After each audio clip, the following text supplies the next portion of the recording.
मंडळी, हे सारं तर होत आहे मुंबई महापालिका किंवा अन्य महापालिकांच्या निवडणुकीसाठी. पण उद्धव आणि राज ठाकरे या दोन बंधूंमधली युती ही मुंबई महापालिका निवडणुकीची समीकरणं खरंच बदलणार का? कशी बदलू शकतात? जाणून घेऊया ग्राफिक्समधून.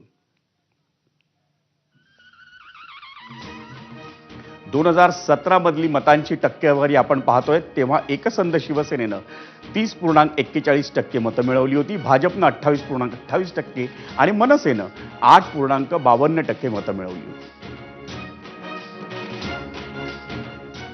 काँग्रेसनं त्यावेळेला 16.69%, राष्ट्रवादी काँग्रेसनं 5.74% आणि समाजवादीनं 4.87% मतं मिळवली.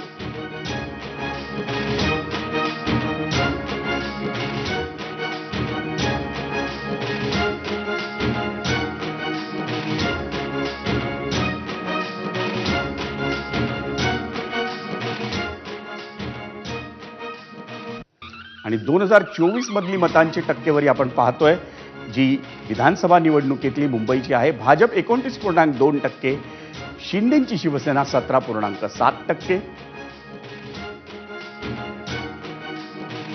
ठाकरेंची शिवसेना 23.2% आणि मनसे 7.1%.